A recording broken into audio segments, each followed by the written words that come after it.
Warm welcome to all my viewers. Before starting my session, I will make the happy Vishkarma Day and Bhai Dooj in advance. ਵੀ ਇਹ ਜਿਹੜਾ session ਆ ਅੱਜ ਅਸੀਂ ਇਹਦੇ ਵਿੱਚ ਗੱਲ ਕਰਾਂਗੇ ਅਗਲੇ ਗੁਰੂਆਂ ਦੇ ਬਾਰੇ। ਅਸੀਂ ਜਿਹੜਾ ਪਹਿਲਾ ਇਹਦੇ ਵਿੱਚ ਪਹਿਲਾ ਪਾਠ ਪੜ੍ਹਿਆ ਸੀ, ਯਾਨੀ ਕਿ ਤੋਂ ਪਹਿਲਾਂ ਜਿਹੜਾ ਅਸੀਂ ਸੈਸ਼ਨ ਲਿਆ ਸੀ, ਉਹਦੇ ਵਿੱਚ ਅਸੀਂ ਗੁਰੂ ਨਾਨਕ ਦੇਵ ਜੀ ਦੀਆਂ ਸਿੱਖਿਆਵਾਂ, ਗੁਰੂ ਨਾਨਕ ਦੇਵ ਜੀ ਬਾਰੇ ਕਾਫੀ ਕੁਝ ਜਾਣਿਆ ਅਤੇ ਉਹਦੇ ਬਾਰੇ ਮੈਂ ਕਾਫੀ ਕੁਝ ਐਕਸਪਲੇਨ ਕੀਤਾ, ਕਿਉਂਕਿ ਕਾਫੀ ਬੱਚਿਆਂ ਦੀ ਡਿਮਾਂਡ ਸੀ ਵੀ ਸਰ ਸਾਨੂੰ ਜਿਹੜਾ ਵਾ ਵੀ ਕੁਐਸਚਨਸ ਦੇ ਨਾਲ ਨਾਲ ਤੁਸੀਂ ਸਾਨੂੰ ਪ੍ਰੋਪਰ ਡਿਟੇਲ ਦੇ ਵਿੱਚ ਸਮਝਾਓ। ਤਾਂ ਉਹ ਚੀਜ਼ਾਂ ਮੈਂ ਹੁਣ ਕਰ ਰਿਹਾ ਵਾਂ ਤਾਂ ਜੋ ਕਿ ਇਹ ਬੱਚਿਆਂ ਨੂੰ ਜ਼ਿਆਦਾ ਬੈਟਰ ਸਮਝ ਆਵੇ। ਤੁਹਾਡੇ ਕਮੈਂਟ ਦੇ ਥਰੂ ਹੀ ਮੈਨੂੰ ਇਹ ਚੀਜ਼ਾਂ ਪਤਾ ਲੱਗਦੀਆਂ ਨੇ, ਤਾਂ ਪਲੀਜ਼ ਕਮੈਂਟ ਕਰਿਆ ਕਰੋ ਜ਼ਿਆਦਾ ਤੋਂ ਜ਼ਿਆਦਾ, ਤਾਂ ਜੋ ਕਿ ਇਹ ਜਿਹੜੀਆਂ ਵੀ ਪ੍ਰੋਬਲਮਸ ਆਉਣ ਉਹਨੂੰ ਸੌਰਟ ਆਊਟ ਕੀਤਾ ਜਾ ਸਕੇ। ਅਤੇ ਉਹਦੇ ਲਈ ਹੀ ਮੈਂ ਹੁਣ ਜਿਹੜਾ ਅੱਜ ਦਾ ਸੈਸ਼ਨ ਆ ਉਹ ਨੈਕਸਟ ਸੈਸ਼ਨ ਦੇ ਵੱਲ ਵੱਧ ਰਹੇ ਹਾਂ, ਜਿਹਦੇ ਵਿੱਚ ਅਸੀਂ ਅਗਲਾ ਚੈਪਟਰ ਅੱਜ ਪੜ੍ਹਾਂਗੇ, ਜਿਹਦੇ ਵਿੱਚ ਕੀ ਆ ਗੁਰੂ ਅੰਗਦ ਦੇਵ ਜੀ ਤੋਂ ਲੈ ਕੇ ਗੁਰੂ ਤੇਗ ਬਹਾਦਰ ਜੀ ਤੱਕ ਅਸੀਂ ਗੁਰੂਆਂ ਦਾ ਯੋਗਦਾਨ ਪੜ੍ਹਨਾ ਵਾ ਸਿੱਖ ਇਤਿਹਾਸ ਦੇ ਵਿੱਚ ਕੀ ਆ। ਸਟਾਰਟ ਕਰਦੇ ਹਾਂ ਅੱਜ ਦੇ ਸੈਸ਼ਨ ਨੂੰ। ਵੰਸ ਅਗੇਨ ਮੈਂ ਫਿਰ ਸਾਰਿਆਂ ਨੂੰ ਜਿਹੜੇ ਲੇਟ ਵਿਊਵਰਸ ਹੋਣਗੇ ਮੈਂ ਉਹਨਾਂ ਨੂੰ ਫਿਰ ਤੋਂ ਵਿਸ਼ਕਰਮਾ ਡੇ ਦੀ ਅਤੇ ਭਾਈ ਦੂਜ ਦੀ ਇਨ ਐਡਵਾਂਸ ਦੇ ਵਿੱਚ ਹੀ ਵਧਾਈਆਂ ਦੇਣਾ ਚਾਹੂੰਗਾ, ਅਤੇ ਸਾਰਿਆਂ ਨੇ ਆਈ ਹੋਪ ਗ੍ਰੀਨ ਦੀਵਾਲੀ ਮਨਾਈ ਹੋਊਗੀ। ਸਟਾਰਟ ਕਰਦੇ ਹਾਂ ਅੱਜ ਦੇ ਸੈਸ਼ਨ ਨੂੰ।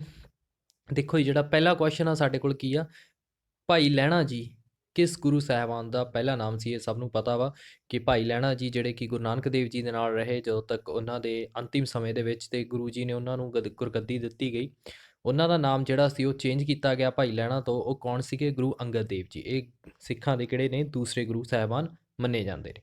ਨੈਕਸਟ ਹੈਗਾ ਵਾ ਲੰਗਰ ਪ੍ਰਥਾ ਤੋਂ ਕੀ ਭਾਵ ਹੈ? ਲੰਗਰ ਪ੍ਰਥਾ ਸਭ ਨੂੰ ਪਤਾ ਵਾ ਵੀ ਲੰਗਰ ਦਾ ਪ੍ਰਥਾ ਜਾਂ ਉਹਨੂੰ ਪੰਗਤ ਵੀ ਕਿਹਾ ਜਾਂਦਾ। ਇਹਦਾ ਮਤਲਬ ਕੀ ਸੀ ਵੀ ਸਾਰੇ ਜਾਤੀਆਂ ਦੇ ਜਿਹੜੇ ਲੋਕ ਨੇ ਬਿਨਾਂ ਕਿਸੇ ਭੇਦਭਾਵ ਤੋਂ ਇੱਕ ਪੰਗਤ ਦੇ ਹੇਠ ਬਹਿ ਕੇ ਲੰਗਰ ਛਕਦੇ ਸਨ, ਅਤੇ ਗੁਰੂ ਜੀ ਦੇ ਹੁਕਮਾਂ ਅਨੁਸਾਰ ਜਿਹੜਾ ਲੰਗਰ ਛਕਾਏ ਬਿਨਾਂ ਉਹਨਾਂ ਨੂੰ ਕੋਈ ਵੀ ਮਿਲ ਨਹੀਂ ਸਕਦਾ ਸੀਗਾ। ਤਾਂ ਇਹ ਇੱਕ ਤਰ੍ਹਾਂ ਦੀ ਰੀਤ ਬਣਾ ਦਿੱਤੀ ਗਈ ਸੀ ਵੀ ਜੇਕਰ ਕਿਸੇ ਬੰਦੇ ਨੇ ਵੀ ਗੁਰੂ ਸਾਹਿਬਾਨ ਨੂੰ ਮਿਲਣਾ ਵਾ ਤਾਂ ਉਹਨੂੰ ਸਭ ਤੋਂ ਪਹਿਲਾਂ ਲੰਗਰ ਛਕ ਕੇ ਆਉਣਾ ਪੈਣਾ। ਇਸ ਰੀਤ ਦਾ ਵੀ ਇੱਕ ਸਭ ਤੋਂ ਵੱਡੀ ਐਗਜ਼ਾਮਪਲ ਜਿਹੜੀ ਸਾਨੂੰ ਦੇਖਣ ਨੂੰ ਮਿਲੂਗੀ ਉਹ ਪੰਜਵੇਂ ਗੁਰੂ ਸਾਹਿਬਾਨ ਦੇ ਟਾਈਮ ਮਿਲੂਗੀ, ਜਿਹਦੇ ਵਿੱਚ ਕੀ ਸੀਗਾ, ਪਾਤਸ਼ਾਹ ਅਕਬਰ ਗੁਰੂ ਜੀ ਨੂੰ ਮਿਲਣ ਦੇ ਲਈ ਪਹਿਲਾਂ ਉਹਨੂੰ ਆਮ ਬੰਦਿਆਂ ਦੇ ਵਾਂਗ ਪੰਗਤ ਦੇ ਵਿੱਚ ਲੰਗਰ ਛਕਣਾ ਪਿਆ, ਅਤੇ ਉਸ ਤੋਂ ਬਾਅਦ ਉਹ ਗੁਰੂ ਸਾਹਿਬਾਨ ਨਾਲ ਮਿਲੇ। ਇਹ ਅੱਗੇ ਜਾ ਕੇ ਆਪਾਂ ਪੜ੍ਹਾਂਗੇ, ਅਤੇ ਇਹ ਵੀ ਇੱਕ ਤਰ੍ਹਾਂ ਦਾ ਹਿਸਟਰੀ ਦਾ ਬਹੁਤ ਇੰਪੋਰਟੈਂਟ ਪਾਰਟ ਬਣ ਜਾਂਦਾ ਵਾ। ਨੈਕਸਟ ਦੇਖੋ ਕੀ ਆ, ਗੋਬਿੰਦਵਾਲ ਸਾਹਿਬ ਦੀ ਬਾਉਲੀ ਦੀ ਨੀਂਹ ਕਿਸ ਗੁਰੂ ਸਾਹਿਬਾਨ ਨੇ ਰੱਖੀ? ਗੋਬਿੰਦਵਾਲ ਜਿਹੜਾ ਵਾ, ਹੁਣ ਤੁਸੀਂ ਯਾਦ ਰੱਖਣਾ ਵੀ ਗੋਬਿੰਦਵਾਲ ਜਿਹੜਾ ਸੀਗਾ ਸਭ ਤੋਂ ਪਹਿਲਾਂ ਜਿਹੜਾ ਸਟਾਰਟਿੰਗ ਹੋਈ ਸੀਗੀ, ਅਤੇ ਜਿਹੜੇ ਸ਼ਹਿਰ ਸਥਾਪਿਤ ਕੀਤੇ ਗਏ ਸੀ, ਅਤੇ ਬਾਉਲੀ ਦਾ ਤੁਹਾਨੂੰ ਸਭ ਨੂੰ ਪਤਾ ਹੋਣਾ ਵੀ ਨੀਂਹ ਰੱਖੀਆਂ ਜਾਂਦੀਆਂ ਨੇ ਸਟਾਰਟਿੰਗ ਦੇ ਵਿੱਚ। ਤਾਂ ਉਹਦੀ ਨੀਂਹ ਜਿਹੜੀ ਰੱਖੀ ਸੀ ਉਹ ਸਾਡੇ ਦੂਸਰੇ ਗੁਰੂ ਸਾਹਿਬਾਨ ਗੁਰੂ ਅੰਗਦ ਦੇਵ ਜੀ ਭਾਵ ਭਾਈ ਲਹਿਣਾ ਜੀ ਦੇ ਦੁਆਰਾ ਰੱਖੀ ਗਈ ਸੀ। ਨੈਕਸਟ ਹੈਗਾ, ਦੇਖੋ ਜੀ ਅੱਗੇ ਆ ਗਿਆ, ਅਕਬਰ ਕਿਹੜੇ ਗੁਰੂ ਸਾਹਿਬਾਨ ਨੂੰ ਮਿਲਣ ਦੇ ਲਈ ਗੋਬਿੰਦਵਾਲ ਵਿਖੇ ਆਏ? ਦੇਖੋ ਜੀ, ਇਹ ਅਕਬਰ ਜਿਹੜੇ ਸੀਗੇ ਉਹ ਗੁਰੂ ਅਮਰਦਾਸ ਜੀ ਨੂੰ ਮਿਲਣ ਦੇ ਲਈ ਗੋਬਿੰਦਵਾਲ ਦੇ ਵਿੱਚ ਆਏ। ਹੁਣ ਗੁਰੂ ਅਮਰਦਾਸ ਜੀ ਕੌਣ ਸੀਗੇ? ਉਹ ਤੀਜੇ ਗੁਰੂ ਸਾਹਿਬਾਨ ਸੀਗੇ ਸਿੱਖਾਂ ਦੇ। ਪਹਿਲੇ ਗੁਰੂ ਨਾਨਕ ਦੇਵ ਜੀ, ਦੂਜੇ ਗੁਰੂ ਅੰਗਦ ਦੇਵ ਜੀ, ਅਤੇ ਤੀਜੇ ਜਿਹੜੇ ਸੀਗੇ ਗੁਰੂ ਰਾਮਦਾਸ ਜੀ, ਗੁਰੂ ਅਮਰਦਾਸ ਜੀ, ਜਿਨ੍ਹਾਂ ਨੂੰ ਮਿਲਣ ਦੇ ਲਈ ਅਕਬਰ ਆਇਆ ਸੀ, ਅਤੇ ਉਹਨਾਂ ਨੂੰ ਪੰਗਤ ਦੇ ਵਿੱਚ ਬੈਠ ਕੇ ਲੰਗਰ ਛਕਣਾ ਪਿਆ।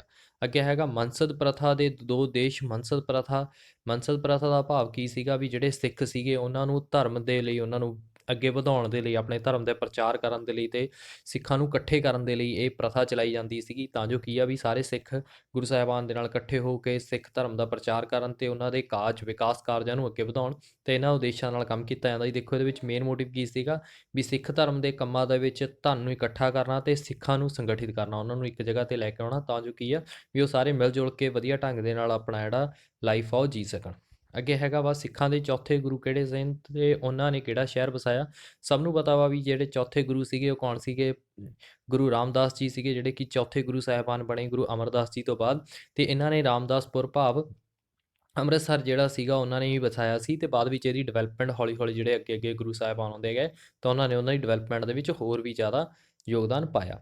ਅੱਗੇ ਹੈਗਾ ਹਰਿਮੰਦਰ ਸਾਹਿਬ ਦੀ ਨੀਂਹ ਕਦੋਂ ਅਤੇ ਕਿਸ ਨੇ ਰੱਖੀ? ਹਰਿਮੰਦਰ ਸਾਹਿਬ ਜਿਹੜਾ ਵਾ ਉਹ ਸਭ ਨੂੰ ਪਤਾ ਵਾ ਵੀ ਕਿੱਥੇ ਆ, ਜਿਹਦਾ ਪਹਿਲਾ ਨਾਮ ਰਾਮਦਾਸਪੁਰ ਸੀ, ਜਾਣੀ ਕਿ ਅੰਮ੍ਰਿਤਸਰ ਦੇ ਵਿਖੇ ਆ, ਅਤੇ ਇਹ ਸਿੱਖਾਂ ਦਾ ਸਭ ਤੋਂ ਵਧੀਆ ਅਤੇ ਮਹਾਨ ਤੀਰਥ ਸਥਾਨ ਵੀ ਮੰਨਿਆ ਜਾਂਦਾ ਵਾ। ਹਰਿਮੰਦਰ ਸਾਹਿਬ ਦੀ ਜਿਹੜੀ ਨੀਂਹ ਰੱਖੀ ਗਈ ਸੀ ਉਹ ਯਾਦ ਰੱਖਣੀ ਆ 1579 ਈਸਵੀ ਦੇ ਵਿੱਚ, ਯਾਨੀ ਕਿ 1589 ਦੇ ਵਿੱਚ ਰੱਖੀ ਗਈ ਸੀ, ਜਿਹੜੇ ਕਿ ਇੱਕ ਪ੍ਰਸਿੱਧ ਸੂਫੀ ਸੰਤ ਸੀਗੇ ਮੀਆਂ ਮੀਰ ਜੀ। ਤਾਂ ਜੋ ਕੀ ਆ ਵੀ ਇਹ ਜਿਹੜਾ ਹਰਿਮੰਦਰ ਸਾਹਿਬ ਦੀ ਨੀਂਹ ਇੱਕ ਮੁਸਲਮਾਨ ਫਕੀਰ ਤੋਂ ਤਾਂ ਰਖਵਾਈ ਗਈ ਕਿਉਂਕਿ ਇਹ ਚੀਜ਼ ਦਰਸਾਉਂਦੀ ਸੀ ਵੀ ਉੱਥੇ ਕੋਈ ਵੀ ਧਰਮ ਦਾ ਕੋਈ ਵੀ ਲੋਕ, ਕੋਈ ਵੀ ਕਿਸੇ ਵੀ ਧਰਮ ਤੋਂ ਜਾਤ ਜਾਂ ਕਿਸੇ ਵੀ ਚੀਜ਼ ਨੂੰ ਬਿਲੋਂਗ ਕਰਦਾ ਵਾ, ਉਹ ਕੋਈ ਵੀ ਉੱਥੇ ਆ ਕੇ ਆਪਣਾ ਦਰਸ਼ਨ ਕਰ ਸਕਦਾ ਵਾ, ਅਤੇ ਉੱਥੇ ਆ ਕੇ ਮਹਾਰਾਜ ਜੀ ਨੂੰ ਮਿਲ ਸਕਦਾ ਵਾ। ਤਾਂ ਇਹ ਚੀਜ਼ਾਂ ਦੇ ਲਈ ਹੀ ਉੱਥੇ ਨੀਂਹ ਪੱਥਰ ਰੱਖਿਆ ਗਿਆ, ਤਾਂ ਜੋ ਕੀ ਆ ਸਾਰੇ ਧਰਮ ਅਤੇ ਜਾਤ ਦੇ ਲੋਕ ਉੱਥੇ ਆ ਕੇ ਮੱਥਾ ਟੇਕ ਸਕਦੇ ਨੇ। ਅੱਗੇ ਹੈਗਾ ਹਰਿਮੰਦਰ ਸਾਹਿਬ ਦੇ ਚਾਰੇ ਪਾਸੇ 4 ਦਰਵਾਜ਼ੇ ਰੱਖਣ ਦਾ ਕੀ ਭਾਵ ਹੈ ਵੀ ਹਰਿਮੰਦਰ ਸਾਹਿਬ ਜਿਹੜਾ ਵਾ ਜੇਕਰ ਹੁਣ ਵੀ ਅਸੀਂ ਜਾ ਕੇ ਦੇਖੀਏ ਅੰਮ੍ਰਿਤਸਰ ਦੇ ਵਿੱਚ ਤਾਂ ਉਹਨਾਂ ਦੇ 4 ਵੱਡੇ ਦਰਵਾਜ਼ੇ ਰਖਵਾਏ ਗਏ। ਇਹਦਾ ਮਤਲਬ ਕੀ ਸੀਗਾ? ਇਹਦਾ ਮੇਨ ਮਤਲਬ ਇਹ ਸੀ ਵੀ ਇਹ ਇੱਕ ਪਵਿੱਤਰ ਸਥਾਨ ਸੀਗਾ ਜਿੱਥੇ ਸਾਰੇ ਧਰਮ ਤੇ ਸਾਰੇ ਜਾਤ ਦੇ ਲੋਕ ਬਰਾਬਰ ਨੇ। ਉਹ ਉਹਨਾਂ ਲਈ ਇਹ ਦਰਬਾਰ ਸਾਹਿਬ ਜਿਹੜਾ ਵਾ ਉਹ ਹਰੇਕਾਂ ਲਈ ਖੁੱਲ੍ਹਾ ਵਾ ਤੇ ਉਹ ਕਦੇ ਵੀ ਕੋਈ ਵੀ ਆ ਸਕਦਾ ਵਾ। ਤਾਂ ਕਰਕੇ ਇਹਦੇ 4 ਦਰਵਾਜ਼ੇ ਬਣਾਏ ਗਏ ਕਿਉਂਕਿ ਸਾਡੇ ਉਸ ਸਮੇਂ ਜਿਹੜੀਆਂ ਜਾਤਾਂ ਸੀਗੀਆਂ ਜਾਂ ਧਰਮ ਸੀਗੇ 4 ਤਰ੍ਹਾਂ ਦੇ ਸੀਗੇ, ਮੁਸਲਮਾਨ, ਹਿੰਦੂ, ਸਿੱਖ, ਈਸਾਈ। ਤਾਂ ਸਾਰੇ ਜਣੇ ਉੱਥੇ ਆ ਕੇ ਮੱਥਾ ਟੇਕ ਸਕਦੇ ਸੀਗੇ। ਅੱਗੇ ਹੈਗਾ ਗੁਰੂ ਅਰਜਨ ਦੇਵ ਜੀ ਨੇ ਰਾਵੀ ਅਤੇ ਬਿਆਸ ਦੇ ਵਿਚਾਲੇ ਕਿਸ ਸ਼ਹਿਰ ਦੀ ਨੀਂਹ ਅਤੇ ਕਦੋਂ ਰੱਖੀ ਸੀ? ਨੀਂਹ ਦੱਸਣੀ ਆ ਵੀ ਗੁਰੂ ਅਰਜਨ ਦੇਵ ਜੀ ਜਿਹੜੇ ਕਿ 5ਵੇਂ ਗੁਰੂ ਸਾਹਿਬਾਨ ਹੋਏ ਗੁਰੂ ਰਾਮਦਾਸ ਜੀ ਤੋਂ ਬਾਅਦ, ਉਹਨਾਂ ਨੇ ਰਾਵੀ ਤੇ ਬਿਆਸ ਦੇ ਵਿਚਕਾਰੇ 1590 ਈਸਵੀ ਦੇ ਵਿੱਚ ਕੀ ਸੀਗਾ ਤਰਨਤਾਰਨ ਸਾਹਿਬ ਜਿਹੜੇ ਸੀਗੇ ਉਹਨਾਂ ਦੀ ਨੀਂਹ ਰੱਖੀ ਗਈ ਸੀ। ਤਰਨਤਾਰਨ ਜਿਹੜਾ ਕਿ ਇਹਦਾ ਨਾਮ ਇਹ ਤਾਂ ਰੱਖਿਆ ਗਿਆ ਤਾਂ ਜੋ ਕੀ ਹੈ ਇੱਥੇ ਕੋਈ ਵੀ ਬੰਦਾ ਜਿਹੜਾ ਆਏਗਾ ਜਿਹੜਾ ਕਿ ਸੱਚੇ ਮਨ ਦੇ ਨਾਲ, ਤਾਂ ਉਹ ਜਿਹੜਾ ਭਵਜਲ ਹੁੰਦਾ ਜਾਂ ਤੁਸੀਂ ਕਹਿ ਦਿਓ ਵੀ ਜਿਹੜੇ ਜਾਤ ਪਾਤ ਜਾਂ ਦੁਨਿਆਵੀ ਚੀਜ਼ਾਂ ਨੇ ਉਹਨਾਂ ਦੇ ਵਿੱਚੋਂ ਉਹ ਛੁੱਟ ਕੇ ਉਸ ਸੰਸਾਰ ਦੀਆਂ ਜਿਹੜੀਆਂ ਦੁਨਿਆਵੀ ਚੀਜ਼ਾਂ ਨੇ ਉਹਨਾਂ ਤੋਂ ਉੱਪਰ ਉੱਠ ਜਾਏਗਾ। ਅੱਗੇ ਹੈਗਾ ਵਾ ਗੁਰੂ ਅਰਜਨ ਦੇਵ ਜੀ ਦੇ ਰਾਹੀਂ ਸਥਾਪਿਤ ਕੀਤੇ ਗਏ 4 ਸ਼ਹਿਰਾਂ ਦਾ ਨਾਮ। ਗੁਰੂ ਅਰਜਨ ਦੇਵ ਜੀ ਮੰਨੇ ਜਾਂਦੇ ਨੇ ਵੀ ਸਿੱਖ ਧਰਮ ਦਾ ਪ੍ਰਚਾਰ ਜਿਹੜਾ ਸੀਗਾ ਵਧਾਉਣ ਦੇ ਲਈ ਗੁਰੂ ਅਰਜਨ ਦੇਵ ਜੀ ਨੇ ਬਹੁਤ ਸਾਰੇ ਕੰਮ ਕੀਤੇ। ਉਹਨਾਂ ਦਾ ਇੱਕ ਹਿੱਸਾ ਜਿਹੜਾ ਸੀਗਾ ਉਹ ਸ਼ਹਿਰ ਵਸਾਉਣਾ ਸੀਗਾ ਜਿਹਦੇ ਵਿੱਚ ਉਹਨਾਂ ਨੇ ਤਰਨਤਾਰਨ ਸਾਹਿਬ, ਕਰਤਾਰਪੁਰ ਸਾਹਿਬ, ਹਰਗੋਬਿੰਦਪੁਰ ਸਾਹਿਬ ਅਤੇ ਛੇਹਰਾਟਾ ਜਿਹੜਾ ਸਾਹਿਬ ਸੀਗੇ ਇਹਨਾਂ ਦਾ ਜਿਹੜੀ ਨੀਂਹ ਪੱਥਰ ਆ ਉਹਨਾਂ ਨੇ ਆਪਣੇ ਹੱਥੀਂ ਰੱਖੀ ਸੀ। ਅੱਗੇ ਹੈਗਾ ਦਸਵੰਧ ਤੋਂ ਕੀ ਭਾਵ ਹੈ? ਦਸਵੰਧ ਜਿਹੜਾ ਕੀ ਸੀਗਾ ਸਿੱਖਾਂ ਦੇ ਲਈ ਇੱਕ ਨੈਸੈਸਰੀ ਇੱਕ ਤਰ੍ਹਾਂ ਦਾ ਫਰਮਾਨ ਸੀਗਾ ਗੁਰੂ ਸਾਹਿਬ ਜੀ ਦੁਆਰਾ, ਤਾਂ ਜੋ ਕੀ ਆ ਵੀ ਉਹ ਆਪਣੇ ਜਿਹੜੀ ਵੀ ਇਨਕਮ ਜਨਰੇਟ ਕਰਦੇ ਆ ਉਹਦਾ 10ਵਾਂ ਹਿੱਸਾ ਜਿਹੜਾ ਵਾ ਉਹ ਗੁਰੂ ਜੀ ਦੇ ਨਾਮ ਦੇ ਉੱਤੇ ਭੇਟ ਕਰਨਗੇ ਗੁਰਦੁਆਰਾ ਸਾਹਿਬ ਦੇ ਵਿੱਚ, ਤਾਂ ਜੋ ਕੀ ਆ ਵਿਕਾਸ ਕਾਰਜਾਂ ਨੂੰ ਹੋਰ ਵਧਾਇਆ ਜਾ ਸਕੇ, ਗੁਰੂ ਕਾ ਲੰਗਰ ਸਾਰਿਆਂ ਤੱਕ ਪਹੁੰਚਾਇਆ ਜਾ ਸਕੇ। ਤਾਂ ਕਰਕੇ ਇਹ ਇੱਕ ਪੁੰਨ ਦਾ ਕੰਮ ਸੀਗਾ ਜਿਹੜਾ ਕਿ ਗੁਰੂ ਜੀ ਲੋਕਾਂ ਦੇ ਦੁਆਰਾ ਉਹਨਾਂ ਦੀ ਧਨ ਰਾਸ਼ੀ ਦੇ ਵਿੱਚੋਂ ਕਢਵਾ ਕੇ, ਜਾਣੀ ਕਿ ਹੱਕ ਹਲਾਲ ਦੀ ਕਮਾਈ ਦੇ ਵਿੱਚੋਂ ਜੇਕਰ ਕੋਈ ਵੀ ਬੰਦਾ ਦਾਨ ਕਰਦਾ ਸੀ ਤਾਂ ਉਹਦੇ ਨਾਲ ਉਹਦੀ ਜਿਹੜੀ ਧਨ ਜਾਂ ਦੌਲਤ ਸੀਗੀ ਉਹਦੇ ਵਿੱਚ ਵੀ ਵਾਧਾ ਹੁੰਦਾ ਸੀ। 12ਵਾਂ ਕੁਐਸਚਨ ਆ ਆਦਿ ਗ੍ਰੰਥ ਦਾ ਸੰਕਲਨ ਕਿਉਂ ਕੀਤਾ ਗਿਆ? ਹੁਣ ਆਦਿ ਗ੍ਰੰਥ ਜਿਹੜਾ ਸੀਗਾ ਜਿਹਨੂੰ ਕਿ ਅਸੀਂ ਗੁਰੂ ਸਾਹਿਬਾਨ ਦੇ ਜਿਹੜੀ ਸ਼ੁੱਧ ਅਤੇ ਪ੍ਰਮਾਣਿਕ ਬਾਣੀਆਂ ਦਾ ਗਿਆਨ ਕਰਵਾਉਣ ਦੇ ਲਈ ਕੀਤਾ ਗਿਆ ਸੀਗਾ। ਗੁਰੂ ਅਰਜਨ ਦੇਵ ਜੀ ਇਹ ਨਹੀਂ ਚਾਹੁੰਦੇ ਸੀ ਵੀ ਕੋਈ ਗਲਤ ਲੋਕਾਂ ਦੁਆਰਾ ਇਹ ਰਚਿਤ ਬਾਣੀਆਂ ਵੀ ਸਿੱਖਾਂ ਤੱਕ ਪਹੁੰਚਣ, ਤਾਂ ਕਰਕੇ ਉਹਨਾਂ ਨੇ ਆਦਿ ਗ੍ਰੰਥ ਨੂੰ ਸਟਾਰਟ ਕਰਵਾਇਆ ਤੇ ਬਾਅਦ ਵਿੱਚ ਇਹ ਸਾਡੇ 11ਵੇਂ ਗੁਰੂ ਸਾਹਿਬਾਨ ਗੁਰੂ ਗ੍ਰੰਥ ਸਾਹਿਬ ਜੀ ਬਣ ਕੇ ਸਾਡੇ ਸਾਹਮਣੇ ਹੁਣ ਵੀ ਨਸਮਸਤਕ ਹੈਗੇ ਨੇ। ਨੈਕਸਟ ਹੈਗਾ ਵਾ ਲੰਗਰ ਪ੍ਰਥਾ ਦੇ ਬਾਰੇ ਤੁਸੀਂ ਕੀ ਜਾਣਦੇ ਹੋ? ਹੁਣ ਲੰਗਰ ਪ੍ਰਥਾ ਅਸੀਂ ਬਹੁਤ ਵਾਰ ਪੜ੍ਹ ਚੁੱਕੇ ਹਾਂ ਵੀ ਲੰਗਰ ਪ੍ਰਥਾ ਜਿਹੜੀ ਸੀ ਗੁਰੂ ਨਾਨਕ ਦੇਵ ਜੀ ਨੇ ਸਟਾਰਟ ਕਰਾਈ, ਜਿੱਥੋਂ ਉਹਨਾਂ ਨੇ ਸੱਚਾ ਸੌਦਾ ਦਾ ਨਾਮ ਲਿਖਿਆ ਗਿਆ ਤਾਂ ਜੋ ਕੀ ਹੈ ਸਮਾਜਿਕ ਭਾਈਚਾਰੇ ਨੂੰ ਵਾਧਾ ਕੀਤਾ ਜਾ ਸਕੇ।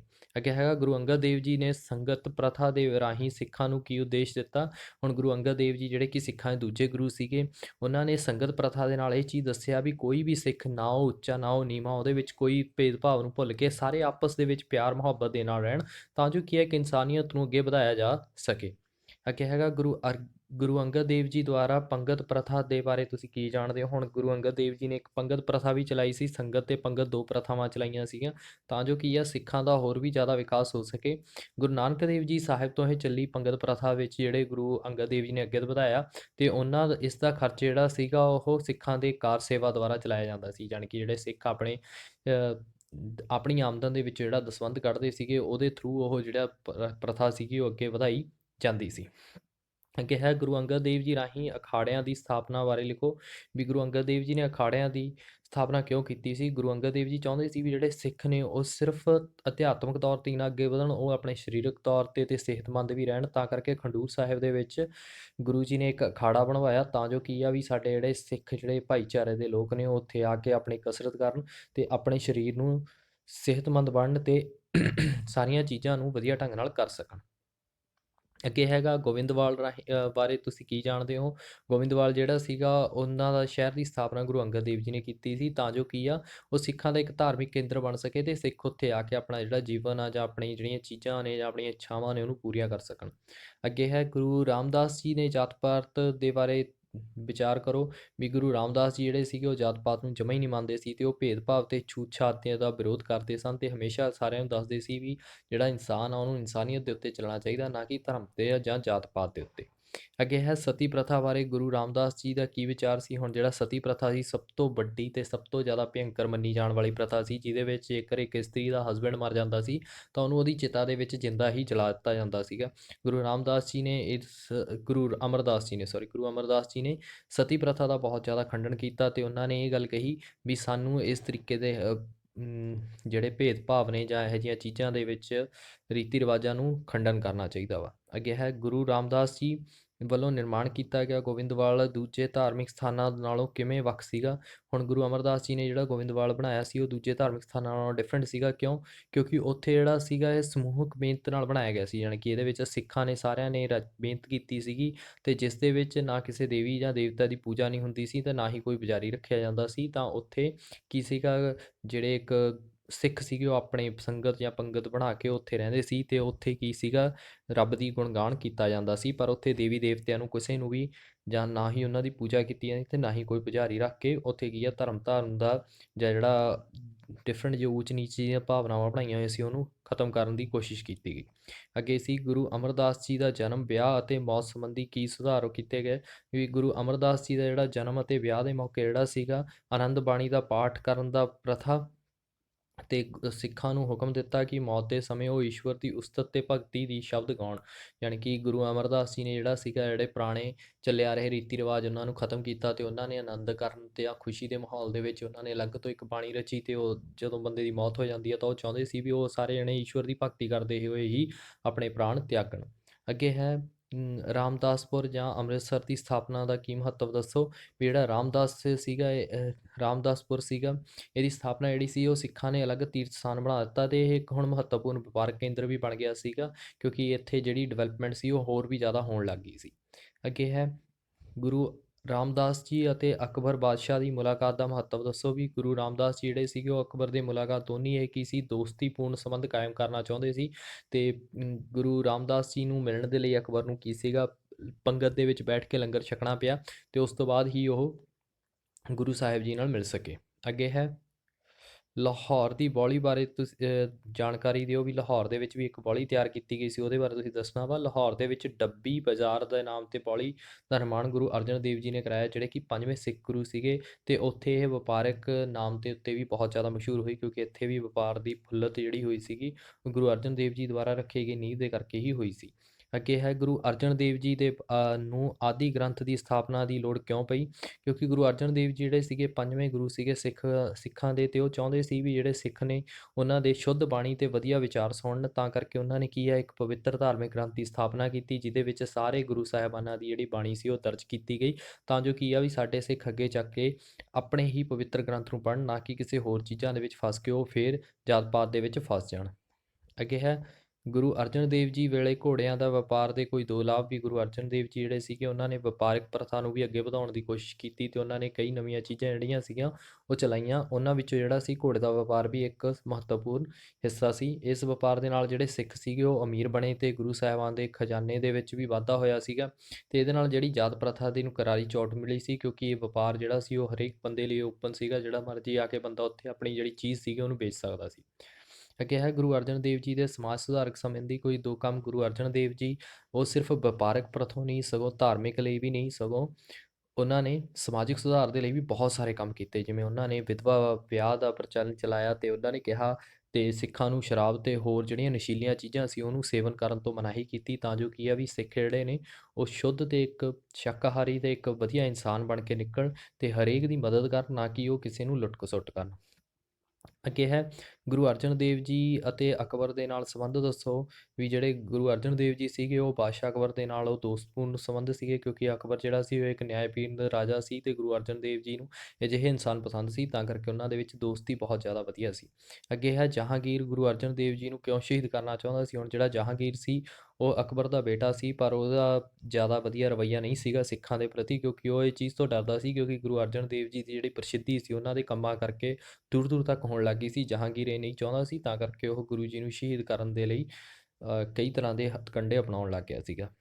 ਅੱਗੇ ਹੈ ਮੀਰੀ ਪੀਰੀ ਦੀਆਂ ਤਲਵਾਰਾਂ ਦੀਆਂ ਵਿਸ਼ੇਸ਼ਤਾਵਾਂ ਦੱਸੋ। ਹੁਣ ਜਿਹੜੀ ਮੀਰੀ ਪੀਰੀ ਦੀ ਦੋ ਤਲਵਾਰਾਂ ਸੀਗੀਆਂ, ਇਹ ਸਾਡੇ 6ਵੇਂ ਗੁਰੂ ਸਾਹਿਬਾਨ ਜੀ ਨੇ ਧਾਰਨ ਕੀਤੀਆਂ। ਇਹਦੇ ਮੀਰੀ ਦਾ ਭਾਵ ਦੁਨਿਆਵੀ ਜਿਹੜੇ ਵਿਸ਼ਿਆਂ ਦੀ ਅਗਵਾਈ ਦਾ ਪ੍ਰਤੀਕ ਸੀਗਾ, ਤੇ ਪੀਰੀ ਦੀ ਤਲਵਾਰ ਜਿਹੜੀ ਸੀ ਉਹ ਅਧਿਆਤਮਿਕ ਵਿਸ਼ਿਆਂ ਦੇ ਉੱਤੇ ਅਗਵਾਈ ਦੀ ਪ੍ਰਤੀਕ ਸੀਗੀਆਂ। ਤੇ ਇਹ ਦੋ ਤਲਵਾਰਾਂ ਧਾਰਨ ਕਰਕੇ ਗੁਰੂ ਸਾਹਿਬਾਨ ਜੀ ਨੇ ਕੀ ਆ, ਸਿੱਖਾਂ ਦੇ ਵਿੱਚ ਹੋਰ ਵੀ ਜ਼ਿਆਦਾ ਜੋਸ਼ ਭਰਤਾ ਸੀ। ਅੱਗੇ ਹੈ ਗੁਰੂ ਹਰਗੋਬਿੰਦ ਸਿੰਘ ਜੀ ਦੇ ਰਾਜਸੀ ਚਿੰਨ੍ਹ ਦਾ ਵਰਣਨ ਕਰੋ। ਹੁਣ ਗੁਰੂ ਹਰਗੋਬਿੰਦ ਸਿੰਘ ਜੀ ਜਿਹੜੇ ਸੀਗੇ, ਉਹਨਾਂ ਨੇ ਕਈ ਤਰ੍ਹਾਂ ਦੇ ਜਿਹੜੇ ਚਿੰਨ੍ਹ ਸੀਗੇ ਉਹ ਧਾਰਨ ਕੀਤੇ, ਜਿਸ ਦੇ ਨਾਲ ਉਹ ਕੀ ਸੀਗੇ, ਇੱਕ ਸੰਪੂਰਨ ਤੇ ਇੱਕ ਮਹਾਨ ਜਿਹੜੇ ਗੁਰੂ ਸੀਗੇ ਉਹ ਬਣ ਕੇ ਸਾਹਮਣੇ ਆਏ। ਉਹਨਾਂ ਨੇ ਕਲਗੀ, ਛਤਰ, ਤਖਤ ਤੇ ਦੋ ਤਲਵਾਰਾਂ ਧਾਰਨ ਕੀਤੀਆਂ, ਤੇ ਸੱਚੇ ਪਾਤਸ਼ਾਹੀ ਦੀ ਉਪਾਧੀ ਵੀ ਧਾਰਨ ਕੀਤੀ, ਤਾਂ ਜੋ ਕੀ ਆ ਵੀ ਉਹ ਸਿੱਖਾਂ ਨੂੰ ਅੱਗੇ ਲਈ ਗਾਈਡ ਕਰ ਸਕਣ। ਅੱਗੇ ਹੈ ਅੰਮ੍ਰਿਤਸਰ ਦੇ ਵਿੱਚ ਲੂਬੰਦੀ ਬਾਰੇ ਗੁਰੂ ਹਰਗੋਬਿੰਦ ਸਿੰਘ ਜੀ ਦਾ ਨੇ ਕੀ ਕੀਤਾ, ਵੀ ਜਦੋਂ ਉਹਨਾਂ ਨੂੰ ਕਿਲੇ ਦੇ ਵਿੱਚ ਬੰਦ ਕੀਤਾ ਗਿਆ ਜਾਂ ਇੱਕ ਕਿਲਾ ਬਣਾਇਆ ਗਿਆ, ਤਾਂ ਉਹ ਕਿਉਂ ਕਰਵਾਇਆ ਗਿਆ। ਇਹ ਸ਼ਹਿਰ ਦੇ ਵਿੱਚ ਜਿਹੜਾ ਸੀਗਾ, ਉਹਨਾਂ ਨੇ ਲੋਹਗੜ੍ਹ ਨਾਂ ਦਾ ਇੱਕ ਕਿਲੇ ਦਾ ਨਿਰਮਾਣ ਕਰਵਾਇਆ ਸੀਗਾ, ਤਾਂ ਜੋ ਕੀ ਆ ਵੀ ਉਹ ਆਪਣੇ ਕਿਲੇ ਦੇ ਵਿੱਚ ਰਹਿ ਕੇ ਸਾਰੀਆਂ ਜਿਹੜੀਆਂ ਕੰਮ ਨੇ ਉਹਨਾਂ ਨੂੰ ਦੇਖ ਸਕਣ। ਅੱਗੇ ਹੈ ਗੁਰੂ ਹਰਗੋਬਿੰਦ ਸਿੰਘ ਜੀ ਨੇ ਆਪਣੇ ਅੰਤਰਲੇ 10 ਸਾਲ ਕਿੱਥੇ ਅਤੇ ਕਿਵੇਂ ਬਤੀਤ ਕੀਤੇ। ਜਿਹੜੇ ਗੁਰੂ ਹਰਗੋਬਿੰਦ ਸਿੰਘ ਜੀ ਸੀਗੇ, ਉਹਨਾਂ ਨੇ ਆਪਣੇ ਜਿਹੜੇ ਜੀਵਨ ਦੇ ਆਖਰੀ 10 ਸਾਲ ਸੀਗੇ ਉਹ ਕੀਰਤਪੁਰ ਸਾਹਿਬ ਦੇ ਵਿੱਚ ਧਰਮ ਦਾ ਪ੍ਰਚਾਰ ਕਰਨ ਦੇ ਲਈ ਬਤੀਤ ਕੀਤੇ, ਤਾਂ ਜੋ ਕੀ ਆ ਵੀ ਉਹ ਸਿੱਖਾਂ ਨੂੰ ਸਹੀ ਰਸਤੇ ਪਾ ਸਕਣ ਤੇ ਸਿੱਖ ਧਰਮ ਦਾ ਪ੍ਰਚਾਰ ਜਿਹੜਾ ਵਾ ਹੋਰ ਲੋਕਾਂ ਤੱਕ ਪਹੁੰਚਾ ਸਕਣ, ਤਾਂ ਜੋ ਲੋਕਾਂ ਨੂੰ ਪਤਾ ਲੱਗ ਸਕੇ ਵੀ ਜਿਹੜਾ ਸਿੱਖ ਧਰਮ ਆ ਉਹ ਕਿੰਨਾ ਜ਼ਿਆਦਾ ਮਹਾਨ ਹੈ। ਅੱਗੇ ਹੈ ਸਾਡੇ ਕੋਲ ਸ਼ਾਰਟ ਕੁਐਸਚਨ ਆਨਸਰ, ਜਿਹਨੂੰ ਅਸੀਂ ਵਰਣਨ ਕਰਾਂਗੇ। ਦੇਖੋ, ਗੋਬਿੰਦਵਾਲ ਦੀ ਵਿਚਲੀ ਬਾਉਲੀ ਦਾ ਵਰਣਨ ਕਰੋ। ਹੁਣ ਜਿਹੜੇ ਗੋਬਿੰਦਵਾਲ ਸੀਗਾ, ਅਸੀਂ ਪੜ੍ਹਿਆ ਸੀ, ਗੋਬਿੰਦਵਾਲ ਜਿਹੜਾ ਸੀਗਾ ਉਹਦੀ ਬਾਉਲੀ ਜਿਹੜੀ ਸੀਗੀ ਉਹ ਜਲ ਸਰੋਤ ਦੀ ਨੀਂਹ ਗੁਰੂ ਅੰਗਦ ਦੇਵ ਜੀ ਨੇ ਸਮੇਂ ਰੱਖੀ ਗਈ ਸੀ, ਤੇ ਉਹਨਾਂ ਦਾ ਨਿਰਮਾਣ ਕਾਰਜ ਜਿਹੜਾ ਸੀਗਾ ਉਹ ਤੀਜੇ ਗੁਰੂ ਅਮਰਦਾਸ ਜੀ ਦੁਆਰਾ ਕੀਤਾ ਗਿਆ। ਇਸ ਬਾਉਲੀ ਦੇ ਵਿੱਚ 84 ਪੌੜੀਆਂ ਬਣਾਈਆਂ ਗਈਆਂ। ਇਹਦੇ ਵਿੱਚ ਵਚਨ ਕੀਤੇ ਗਏ ਵੀ ਜਿਹੜਾ ਵੀ ਸਿੱਖ ਹਰੇਕ ਪੌੜੀ ਦੇ ਵਿੱਚ ਸ਼ਰਧਾ ਤੇ ਸੱਚੇ ਮਨ ਦੇ ਨਾਲ ਜਪਜੀ ਸਾਹਿਬ ਜੀ ਦਾ ਪਾਠ ਕਰੂਗਾ, ਤਾਂ 84ਵੀਂ ਪੌੜੀ ਦੇ ਵਿੱਚ ਜਾ ਕੇ ਜਦੋਂ ਇਸ਼ਨਾਨ ਕਰ ਲੈਂਦਾ, ਤਾਂ ਉਹ ਜਨਮ ਮਰਨ ਦੇ ਚੱਕਰਾਂ ਤੋਂ ਮੁਕਤ ਹੋ ਜਾਊਗਾ ਤੇ ਉਹਨੂੰ ਮੁਕਤੀ ਪ੍ਰਾਪਤ ਹੋ ਜਾਊਗੀ। ਡਾਕਟਰ ਜਿਹੜੇ ਇੰਦਰਭੂਸ਼ਣ ਬੈਨਰਜੀ ਸੀਗੇ, ਉਹਨਾਂ ਨੇ ਵੀ ਲਿਖਿਆ ਇਸ ਬਾਉਲੀ ਦੀ ਸਥਾਪਨਾ ਜਿਹੜੀ ਸੀ ਉਹ ਸਿੱਖ ਧਰਮ ਦੇ ਇਤਿਹਾਸ ਦੇ ਵਿੱਚ ਇੱਕ ਮਹੱਤਵਪੂਰਨ ਕੰਮ ਕੀਤਾ ਸੀ, ਅਤੇ ਗੋਬਿੰਦਵਾਲ ਦੇ ਵਿੱਚ ਬਾਉਲੀ ਦੇ ਨਾਲ ਜਿਹੜੇ ਸਿੱਖ ਧਰਮ ਸੀਗਾ ਉਹਦਾ ਪ੍ਰਸਿੱਧੀ ਜਿਹੜੀ ਸੀ ਉਹ ਤੀਰਥ ਸਥਾਨ ਬਣ ਗਿਆ ਸੀਗਾ। ਤੇ ਇਸ ਬਾਉਲੀ ਦੇ ਉੱਤੇ ਇਕੱਠੇ ਹੋਣ ਤੇ ਸਿੱਖਾਂ ਦੇ ਆਪਸੀ ਮੇਲ ਜੋਲ ਦੀ ਭਾਵਨਾ ਵੀ ਵਧੀ ਅਤੇ ਆਪਸ ਦੇ ਵਿੱਚ ਸੰਗਠਿਤ ਹੋਣੇ ਲੱਗੇ, ਕਿਉਂਕਿ ਜਿਹੜੀ 84 ਦੀਆਂ ਪੌੜੀਆਂ ਸੀਗੀਆਂ ਇਹ ਗੁਰੂ ਸਾਹਿਬਾਨ ਜੀ ਦੇ ਬਚਨ ਸੀਗੇ ਵੀ ਸਾਡੇ ਜਿਵੇਂ ਮਨੁੱਖੀ ਜੀਵਨ ਦੇ ਵਿੱਚ 84 ਲੱਖ ਜੂਨੀਆਂ ਹੁੰਦੀਆਂ ਨੇ, ਜੇਕਰ ਕੋਈ ਬੰਦਾ ਸੱਚੇ ਦਿਲ ਦੇ ਨਾਲ ਇਹ ਚੀਜ਼ਾਂ ਪੌੜੀਆਂ ਨੂੰ ਪਾਰ ਕਰੂਗਾ ਤੇ ਉਹ ਕੀ ਆ, ਮਾਲਕ ਨੂੰ ਵੀ ਪਾ ਸਕਦਾ ਤੇ ਆਪਣੀ ਮੁਕਤੀ ਇੱਥੇ ਜਹਾਨ ਤੋਂ ਜਨਮ ਮਰਨ ਤੋਂ ਪਰੇ ਹੋ ਸਕਦਾ ਵਾ, ਤੇ ਇੱਕ ਮਾਲਕ ਨੂੰ ਵੀ ਪਾ ਸਕਦਾ ਵਾ। ਤਾਂ ਇਹ ਉਹਨਾਂ ਦੀ ਸੋਚਣੀ ਸੀ, ਤੇ ਗੋਬਿੰਦਵਾਲ ਦਾ ਜਿਹੜਾ ਇਤਿਹਾਸ ਆ ਉਹ ਕਾਫੀ ਜ਼ਿਆਦਾ ਮਹਾਨ ਬਣ ਸਕਿਆ ਗੁਰੂ ਅਮਰਦਾਸ ਜੀ ਦੇ ਇਸ ਵਚਨ ਦੇ ਕਰਕੇ। ਅੱਗੇ ਹੈ ਮੰਜੀ ਪ੍ਰਥਾ ਤੋਂ ਕੀ ਭਾਵ ਹੈ, ਇਸ ਦਾ ਕੀ ਉਦੇਸ਼ ਸੀ। ਹੁਣ ਜਿਹੜੀ ਮੰਜੀ ਪ੍ਰਥਾ ਸੀ ਉਹ ਗੁਰੂ ਅਮਰਦਾਸ ਜੀ ਨੇ ਸਟਾਰਟ ਕੀਤੀ ਸੀ। ਇਹਦੇ ਵਿੱਚ ਜਿਹੜੇ ਸਿੱਖਾਂ ਦੀ ਗਿਣਤੀ ਸੀ ਉਹ ਕਾਫੀ ਵੱਧ ਚੁੱਕੀ ਸੀ, ਪਰੰਤੂ ਗੁਰੂ ਜੀ ਦੀ ਉਮਰ ਵਧੇਰੇ ਹੋਣ ਕਰਕੇ ਉਹਨਾਂ ਨੂੰ ਇੱਕ ਥਾਂ ਤੋਂ ਦੂਜੀ ਥਾਂ ਤੱਕ ਜਾਣਾ ਬਹੁਤ ਔਖਾ ਹੋ ਚੁੱਕਿਆ ਸੀ, ਕਿਉਂਕਿ ਗੁਰੂ ਅਮਰਦਾਸ ਜੀ ਨੇ ਕਾਫੀ ਜ਼ਿਆਦਾ ਏਜ ਸੀਗੇ। ਤਾਂ ਉਹਨਾਂ ਨੇ ਆਪਣੇ ਸਾਰੇ ਅਧਿਆਤਮਿਕ ਪ੍ਰਦੇਸ਼ ਜਿਹੜੇ ਸੀ ਉਹ 22 ਹਿੱਸਿਆਂ ਦੇ ਵਿੱਚ ਵੰਡ ਦਿੱਤੇ ਸੀਗੇ, ਤੇ ਹਰੇਕ ਹਿੱਸੇ ਦੇ ਵਿੱਚ ਇੱਕ ਮੰਜੀ ਦਾ ਨਾਮ ਦਿੱਤਾ ਗਿਆ, ਵੀ ਇਹ ਮੰਜੀ ਜਿਹੜੇ ਸੀ ਇਹ ਛੋਟੇ ਛੋਟੇ ਕੇਂਦਰਾਂ ਦੇ ਵਿੱਚ ਫੇਰ ਵੰਡੇ ਗਏ, ਜਿਨ੍ਹਾਂ ਨੂੰ ਪੌੜੀਆਂ ਦਾ ਨਾਮ ਦਿੱਤਾ ਗਿਆ। ਪੌੜੀਆਂ ਦਾ ਨਾਮ ਇਹ ਤਾਂ ਦਿੱਤਾ ਗਿਆ ਤਾਂ ਜੋ ਕੀ ਆ ਵੀ ਜਿਹੜੇ ਸਿੱਖ ਇਤਿਹਾਸ ਦੇ ਵਿੱਚ ਇਹਦੀ ਬਹੁਤ ਜ਼ਿਆਦਾ ਮਹੱਤਤਾ ਸੀਗੀ, ਕਿਉਂਕਿ ਜਿਹੜੇ ਗੁਰੂ ਅਮਰਦਾਸ ਜੀ ਸੀ, ਕਿਉਂਕਿ ਸਿੱਖ ਧਰਮ ਦਾ ਜਿਹੜਾ ਪ੍ਰਚਾਰ ਸੀ ਉਹ ਕਾਫੀ ਜ਼ਿਆਦਾ ਹੋ ਚੁੱਕਿਆ ਸੀ, ਤਾਂ ਇਹਨਾਂ ਦੀ ਜਨਸੰਖਿਆ ਤੇ ਏਰੀਆ ਕਾਫੀ ਵਾਈਡ ਹੋ ਚੁੱਕਿਆ ਸੀ, ਤਾਂ ਉੱਥੇ ਤੱਕ ਪਹੁੰਚਣਾ ਗੁਰੂ ਅਮਰਦਾਸ ਜੀ ਲਈ ਬਹੁਤ ਜ਼ਿਆਦਾ ਮੁਸ਼ਕਲ ਹੋ ਜਾਂਦਾ ਸੀ, ਕਿਉਂਕਿ ਉਹ ਕਾਫੀ ਜ਼ਿਆਦਾ ਏਜਡ ਸੀਗੇ। ਤਾਂ ਕਰਕੇ ਉਹਨਾਂ ਨੇ ਛੋਟੇ ਛੋਟੇ ਹਿੱਸਿਆਂ ਦੇ ਵਿੱਚ ਵੰਡ ਕੇ ਜਿਹੜੀਆਂ ਰਿਆਸਤਾਂ ਜਾਂ ਤੁਸੀਂ ਕਹਿ ਦਿਓ ਇੱਕ ਛੋਟੀਆਂ ਛੋਟੀਆਂ ਮੰਜੀਆਂ ਬਣਾਈਆਂ, ਤਾਂ ਜੋ ਕੀ ਆ ਵੀ ਹਰੇਕ ਕੋਈ ਤੱਕ ਜਿਹੜੇ ਸਿੱਖਾਂ ਤੱਕ ਜਿਹੜੇ ਗੁਰੂ ਸਾਹਿਬਾਨ ਦੇ ਜਿਹੜੇ ਆਗੂ ਨੇ ਉਹ ਉੱਥੇ ਪਹੁੰਚ ਸਕਣ ਤੇ ਉਹਨਾਂ ਦੇ ਦੁੱਖ ਹਰ ਸਕਣ। ਤਾਂ ਇਸ ਕਰਕੇ ਗੁਰੂ ਜੀ ਨੇ ਇਹ ਸਿੱਖ ਧਰਮ ਦੀ ਨੀਂਹ ਦੇ ਲਈ ਬਹੁਤ ਜ਼ਿਆਦਾ ਜ਼ਰੂਰੀ ਦਿੱਤੇ, ਤੇ ਇਹਨਾਂ ਵਿੱਚ ਭਾਗ ਕਰਮ ਦੇ ਵਿੱਚ ਵੀ ਵਧਾਉਣ ਦੇ ਵਿਸ਼ੇਸ਼ ਯੋਗਦਾਨ ਦਿੱਤਾ ਗਿਆ ਸੀਗਾ ਇਹਨਾਂ ਮੰਜੀ ਸਾਹਿਬ ਦੁਆਰਾ।